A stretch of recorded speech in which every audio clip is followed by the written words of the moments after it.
Welcome to the Blue Mouse Knits. Today I'm going to teach you how to knit this really simple baby blanket. There are a total of 6 sizes, so you can go anywhere from Lovey, newborn, stroller, receiving, swaddle, and crib size. It's a really simple pattern. It just requires a knit stitch and a purl stitch, and every row is knit the exact same way. So it's really simple. It uses medium number 4 yarn, which is also called worsted weight. And you'll need between 105 and then 1800 yards depending on the size that you're going to be knitting. You'll need a set of US 7 4.5 millimeter knitting needles, and I recommend circular needles just because you'll have so many stitches that it will be a little bit easier on like a longer cord. That's pretty much it. It's very simple, perfect for beginners. So let's get started. So I like the long tail cast on. It makes this kind of ruffled edge here on one side. It looks like this on the other side. To begin, you'll need to cast on red from left to right. So size 1 is 49, size 2 is 57, size 3 is 121, size 4 is 145, size 5 is 193, and size 6 is 181 stitches. So the really nice thing about this pattern is that there is only one row repeat. So every row is worked the same. So to begin, if your yarn's in the front, just bring it around to the back. And we're going to work a knit 1, purl 1 repeat until you have 1 stitch left. So you go into the first stitch as if to knit it, like this. Where your right hand needle is underneath your left, yarn over, pull that through, slide off. And then you can bring your yarn in between your needles to the front, go into the next stitch into the front loop of it from right to left, yarn over, pull through, slide off to purl it. So it's that simple. You're just going to knit 1, yarn to the front, and purl 1. And you do that until you'll have only 1 stitch left, which you will knit. And if you're not very familiar with knitting versus purling, when you knit, you always want your yarn behind your needles, so in the back of your work. You always go into the front loop of that first stitch.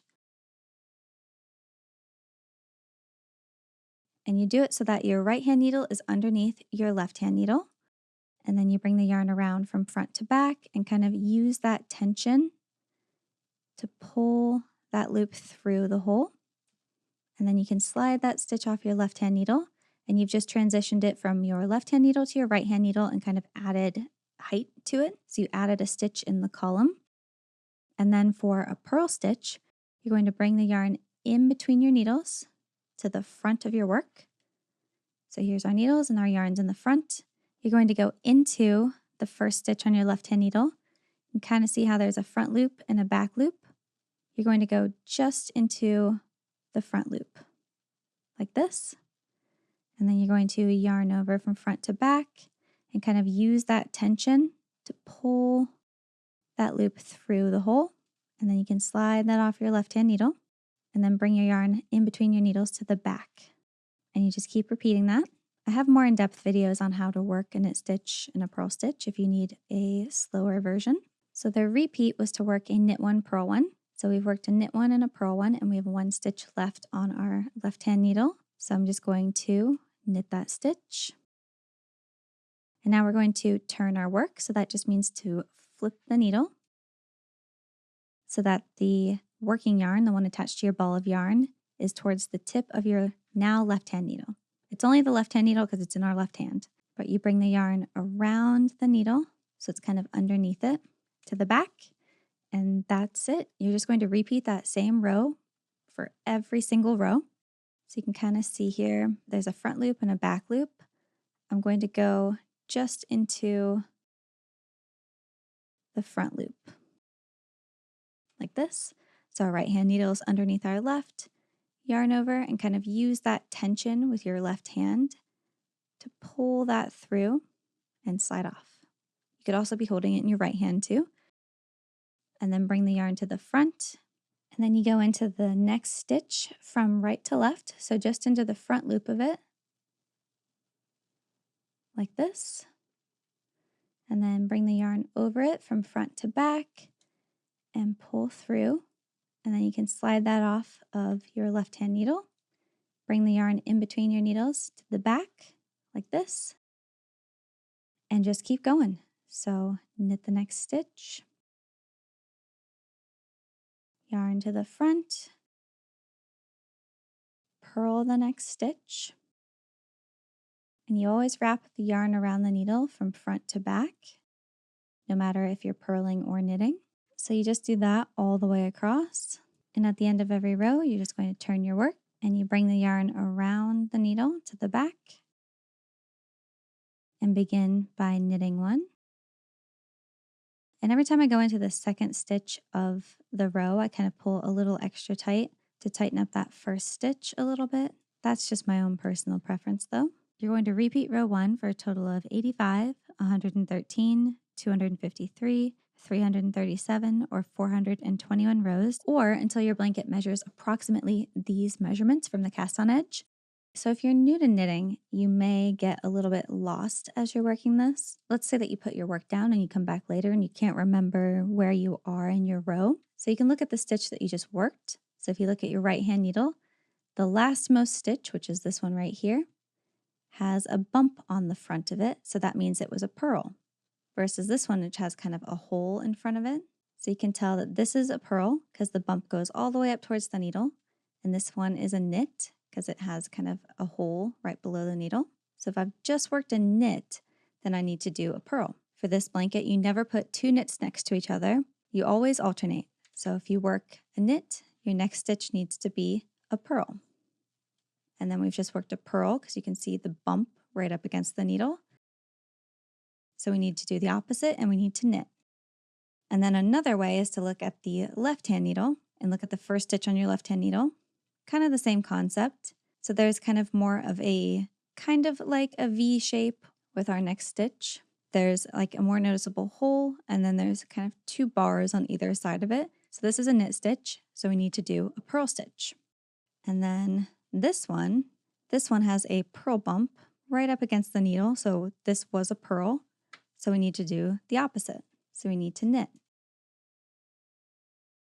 If you start to notice this, you can see that this all alternates over here, but something has gone wrong further down here because we have columns of knit stitches right here. Columns of V's, there's actually a couple of them like this, and then also columns of purl stitches because there's bumps stacked on top of each other. So when this happens, that means that you've gotten out of order somewhere. So you can go all the way towards the start of your row if you want and count over. So I can tell that this right here is a knit stitch. This one has a bump right up towards the top, so that's a purl. This one has kind of a V with a hole, so that's a knit. This one has a bump, so it's a purl. So you could kind of count over if you want, or you can go backwards from the end of your right hand needle and see where did I get off? Because instead of alternating, we've started stacking, which is not what we want. But we can see right here, we've got two purl bumps next to each other, which can't happen in seed stitch. So I need to undo this so that I can replace this with a knit stitch and get us back on track. So in order to undo your knitting, you can see that there's a hole underneath the stitch. So you've got the loop on your needle and then you have the hole below it. You're going to take your left hand needle and go into that hole from front to back like this. And then you can remove the loop from your right hand needle and pull the yarn out and you have just undone one stitch. For my purl stitch, I have the loop on my needle and then a purl bump and then a hole below it. So we go to the hole below the bump from front to back and then remove the right hand needle to undo that stitch. And you just keep going until you have undone the stitch that was the problem. So here we have our knit stitch. I'm going to take my needle into the loop below it, remove and undo. This one, go into the loop below the bump, remove, loop below that stitch, loop below that purl bump. And now we're kind of back on track.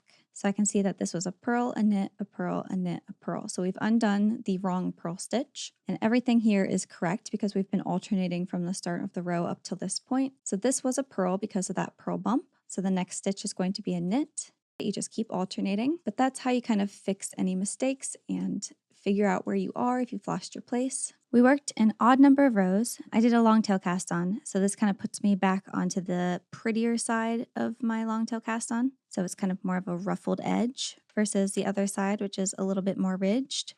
So I'm going to work my bind off on this side, so the side with the kind of ruffled edge, It doesn't really matter. I find that this bind off kind of matches a little bit more of this ruffled edge. So we're continuing in our knit one, purl one seed stitch all the way across, but binding off as we go. So to begin, we're going to knit the first stitch, purl the second stitch, and now we're going to pass that knit stitch over the purl and off the needle.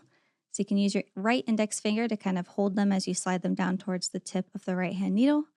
Take your left hand needle and go into that knit stitch, into the front loop of it, just like this, and then pull it up, over, and then slide it off. And then I like to kind of loosen up the stitch just a little bit so it's not too tight. Our next stitch has a purl bump, so we're going to do the opposite and we're going to knit it.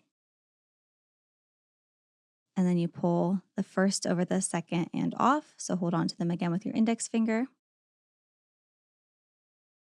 Pull it up, over, and off, and then wiggle it a little bit to loosen it up. Our next stitch on our left hand needle has the V shape, so it's a knit stitch. We need to do the opposite, so we're going to purl it. You can use your fingers instead of the needle here. So slide them down to the end, and then just kind of pick up the first stitch and pull it up, over, and off. Wiggle it around a little bit, and you just keep going. So our next stitch has a purl bump. We're going to do the opposite and knit it. And then again, you can use your fingers instead of the needle and pick it up, over, and off, and wiggle. And then you just keep going all the way across.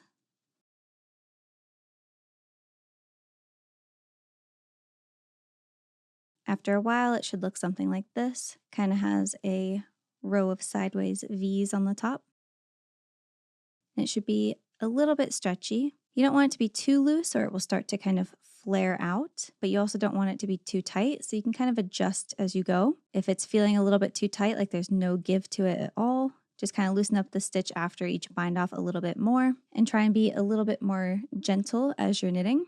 But if yours is too loose, then you don't need to kind of loosen this stitch as you go. So you just keep doing that all the way across until you have only one stitch left on your right hand needle. And when you get down to the final stitch, you can just kind of pull it out a little bit and then cut the yarn, leaving a tail long enough to weave in. I usually recommend about 8 to 10 inches. And then you can take that final loop and pull it out. And that is the bind off edge right here. And you can see it's a little bit ruffled looking, which I think works really well with the long tail cast on that we've done. So here it is, our bind off in a knit one, purl one seed stitch. Here's what it looks like from the wrong side. It will look a little bit neater after I block my project. I can quickly show you how to weave in your ends. So I think seed stitch is a tiny bit harder to weave in your ends versus stockinette. So I'm going to use a piece of contrasting yarn and thread it through where our current yarn's coming out of, just so I can kind of show you how I would do it. So the side with the ruffled edge on our bind off and our cast on is more of the, what I would consider the right side of the project, even though it is pretty much reversible. The only difference you're going to notice really is at the cast on and bind off edges. So I'm going to flip it over so that I have the slightly less ruffled edge. I have just threaded a piece of contrasting yarn exactly through where our bind off tail is coming out of so that I can show you how to weave in your ends. And now I'm going to weave in my ends. I'm going to go down through a couple purl bumps just to get away from our bind off edge. So here's a purl bump below where our yarn is. I'm going to pull that through, and then I'm going to go through one more purl bump diagonally just to get this kind of moved over a little bit. And now I'm going to kind of mimic a stitch. So if we look at this stitch here, you can kind of see there's a purl bump. You can kind of see that there's a purl bump and then there's a V. So we want to mimic the V. So we go up through the purl bump,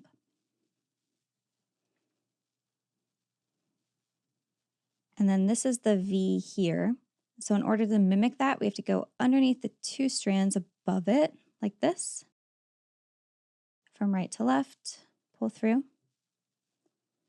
And then we go back down through the purl bump that we originally came up through. Should look like this. Now I'm going to do the same thing, kind of one stitch over and slightly lower. And we're going to mimic this stitch right here. So again, we go up through the purl bump, the bottom. And then here's the V that we're mimicking. We go underneath the 2 strands above it from right to left. And then we go down through that purl bump we originally came up through. You don't want to do this tightly, but you do kind of want to mimic the tension of the strands below it. But that's kind of what it looks like right there. And you could do that one more time if you wanted, just to be even like extra secure. Just kind of go diagonally down to the left and find another stitch like this one right here. Or you could leave it at 2. You don't have to do 3. You can do as many as you want. Like this. And then you can kind of pull on your corners to make sure that everything is even. And then what I would do is kind of go back up through one of these purl bumps and then down and split one of your tail stitches here. So I'm just going through the tail I've already woven in and splitting a stitch in half.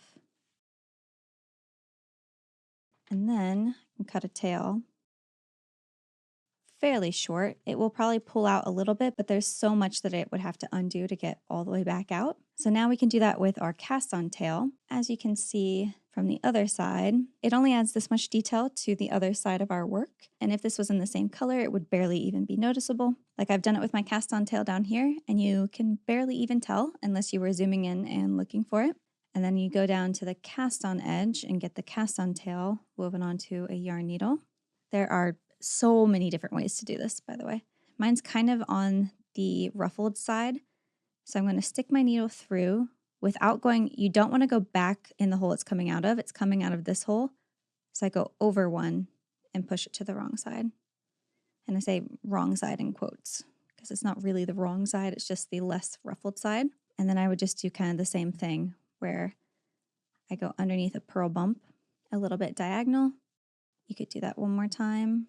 And now I can mimic kind of a stitch. So if I pick a strand, like I pick this strand right here, it goes underneath this middle bump. And then this is the stitch it creates. So it goes underneath both these loops because the one we're following is this one right here. So in order to make it that, it goes underneath those. And then it goes down through the middle where we came up through, like this. See how it matches that V shape? And then you can do that one more time if you want, or you can finish weaving in your ends here. For example, if we wanted to mimic this stitch right here, you could go underneath the middle. So here's the V here that we're mimicking. We have to go underneath the 2 loops above that V. And then down through the middle like that. And then I'm going to split the stitch. Split a stitch nearby. Cut your yarn. That's what my cast on corner looks like right there. I think that looks pretty good. And from the other side, you can't really even tell. These 2 stitches are double thick because we were mimicking one on the other side, but really you're not going to notice that unless you're a knitter and you're really looking at the corners. From here on, I would wash the blanket, and then if you want, you can block it, but you don't have to. I hope you found this tutorial easy to follow, and if you did, please give the video a like, share it around. Anything like that really helps the channel out. You can find the free PDF version on Ravelry, which I will have linked down below. Thank you guys so much for watching and for your support. I will see you in the next pattern video.